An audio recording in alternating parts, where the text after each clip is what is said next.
Welcome to the show, everyone. Let's get right into it. Bill Maher, neoliberal hack, stands with abused women, but only when that stance agrees with his political bias. Ladies, gentlemen, and everything in between, this is... And I am your host. Wow, that was a lot of jelly. Moving on. Today we're going to take a deep dive into neoliberalism. For this exercise, I'll play the first example, an older video, all the way through, then give you my honest feedback. Next, we'll play a more recent video on the subject, using the same subject in the first example to effect extreme continuity.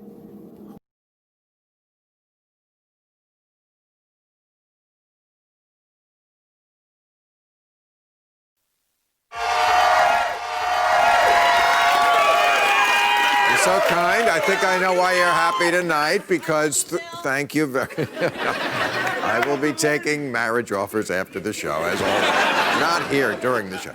But 3 Republicans found a little backbone this week, and there is going to be... We are going to have an investigation of Brett Kavanaugh, who's up at the Supreme Court, as you know, and the investigation by the FBI is going to last 1 week. So put that on your fucking calendar, Brett Kavanaugh. Your little calendar that you save and you write everything down on.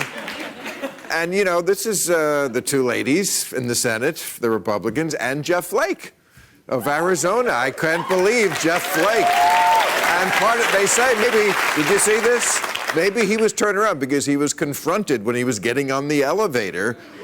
Show a little bit of that video by somebody who had the guts. That's what you're telling me right now. Look at me when I'm talking to you. You're telling me that my assault doesn't matter.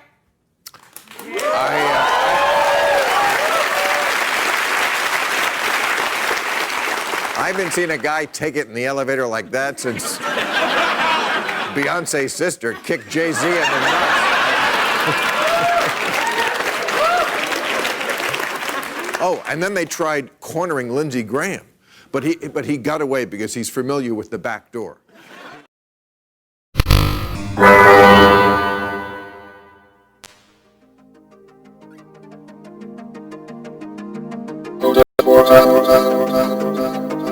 Wow, that's a lot of jelly. Oh, this train taking off now, too. Jesus, my audio is going to be terrible. I apologize, guys. I'm still setting this up, but wanted to get the show out to you, you know what I mean? No excuses and all that good stuff. Anyway, I don't have much of a critique of that first bit. I thought that was, okay, cool. So you're for women's rights, let's go get it. Let's listen to them. Let's take the story seriously and all that jazz. You're right. Let's do that. So now let's see what he said just a short while ago.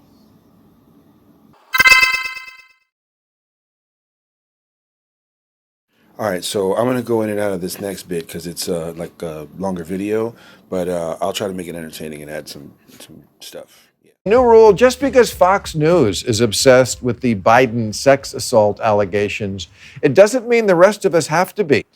You may have noticed that Donald Trump has one move: accuse you of the very thing he's guilty of. Puppet, no puppet, you're the puppet. Remember that one? Okay, well, now it's Joe Biden. And now for some gaslighting. It's a boogeyman, Trump. Joe Biden grabs women by the pussy. Not that he even needs to say it. The liberal media and liberal party is doing it for him. Exactly what Republicans want, for us to go down the rabbit hole of Joe. So here it is. The conversation becomes about 2 sides, right? It becomes about the liberals and about the GOP. Blah, blah, blah, blah, blah, blah, blah. Same story a million times over. Folks, it's 2 parties, same donors. It's the illusion of choice. Please, Mr. Barr, stop it. Joe Biden sex monster. So now everybody's investigating. There is no fact-finding here. It's a he said, she said something else entirely. Yes, Biden's accuser, Tara Reade, has... All right, so this is the part of the segment where you see his bias. He starts to build a story around Tara Reade and basically her lack of credibility, because he's basically trying to make a case for Joe Biden, who is a filthy person who has a history of not understanding boundaries, and also a career politician who's been in self-service. Now, Tara Reade said this is not a story about sexual misconduct. It is a story about abuse of power, because there has to be a distinction. Has been contradicted by multiple people, most importantly, Tara Reade. This last year, she said of Biden, I wasn't scared of him that he was going to take me in a room or anything. It wasn't that kind of vibe. She suggested she had filed a sex harassment report. Now she says she didn't. From a Vox report. I wanted to break the story badly. About half a dozen women had stepped forward around the time I spoke with Reed to say they were bothered by how Biden had touched them at events. I wrote a column praising them for staring down the political media that had given him a pass for all those years. Reed's story took these complaints further, showing how even lower grade inappropriate content can have real consequences for a woman's career, an important subject that we still don't talk about nearly enough. Joe Biden has had a history of inappropriate touching. This is not new. So how about Mr. Bill Maher, you stop trying to paint him as some kind of saint. Now she says she didn't. She says she was fired by Biden's office, but in deleted posts, she said she left because, quote, I love Russia with all my heart. President Putin scares the power elite in America because he is a compassionate, caring, visionary leader. His obvious reverence for women, children, and animals, and his ability with sports is intoxicating to American women.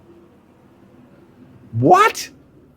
All right, so this is super disingenuous because he's quoting a blog from a 20-something-year-old who was obviously naive. CNN wrote, Reed's own writings offer yet other reasons for why she left Biden's office and ultimately Washington. In one deleted Medium post, she said she resigned to pursue acting and writing, and because she was also tired of the U.S. government's deception and xenophobia. In another since deleted post, Reed wrote that she left Washington and returned to the Midwest so her then boyfriend could manage a congressman's campaign. It also went on to say, asked about these conflicting accounts, Reed said she had written some, quote, stupid blog posts, end quote, while working on a novel, and that she wrote conflicting accounts at a time when she, quote, wasn't ready to talk about Biden, end quote. She said she did not remember writing about the U.S. government's xenophobia. Also, in regards to her sexual assault, what the fuck? Does any of that have to do with Russia? We're letting this person change the subject from Donald Trump, lethal incompetent, to Joe Biden, sex monster? All right, so here we go, scapegoating again. A red herring, something, especially a clue that is or is intended to be misleading or distracting. Or maybe it's a straw man, which is an intentionally misrepresented proposition that is set up because it is easier to defeat than an opponent's real argument. Like, for example, Biden is a creeper. It's like, well, but he's not as creepy as Donald Trump. So, wait, so your argument is basically that if I meet a woman that has a swastika tattoo, that it's okay for me to sexually assault her because she's got a terrible worldview? Bro, what are you talking about, man? Bro, I'm out, man. That nigga's tripping. Straight tripping. Yeah, I'm with Russ, Bill. You tripping. To Joe Biden, sex monster? She literally wrote a love letter to the murderer trying to keep Biden from the White House. Yet the New York Times is calling for the DNC to establish a truth panel on this. Truth panel, huh? Which part? Putin's reverence for animals? All right, here we go again, beating a dead horse. Russia, Russia, Russia nonsense. Look, man, yes, she deified Putin the way some people deify Trump now. They're misguided, they're immature, you know, they're taken by a con man, just like Putin's a con man, just like Biden's a con man. Again, we have to come to our senses and understand that two wrongs don't make a right. That just because one guy is gross and rapey doesn't mean another guy who's less gropey and rapey is okay. They're both still unelectable, man. If we really want to be courageous, we have to vote outside the binary lines. We have to look at Joe Biden's past and understand that he can't escape it. This a whole career full of self-service and gropiness. Sorry, not sorry. It's time for real change and courage.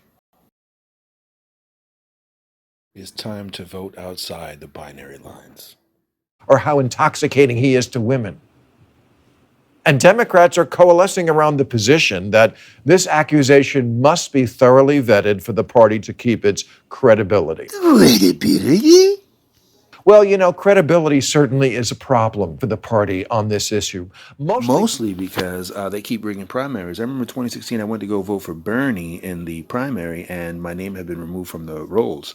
and they put me under non-party affiliation. It was weird too because they had like a whole Hillary fest, which goes against all of their policies. You're not supposed to wear any buttons, which they were wearing. You're not supposed to be wearing T-shirts, which some of them were wearing, and you're also not supposed to talk about any of the candidates and be political in any way, which they were also doing. So the whole thing was just all messed up.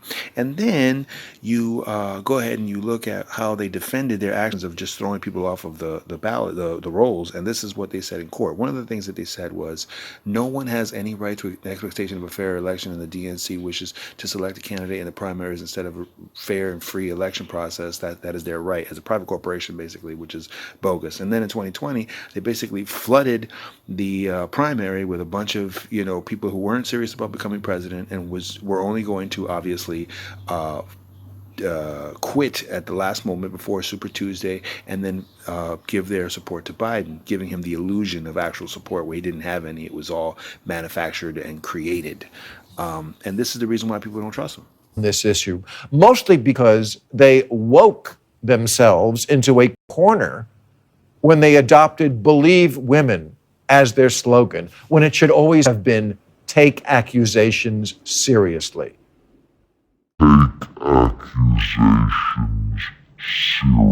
Stay tuned for part 2, folks. If you like this video, go ahead and give it a thumbs up. Don't forget to subscribe and that bell notification to stay in the loop. And as always, if you hate this video, go ahead and hit that dislike button twice.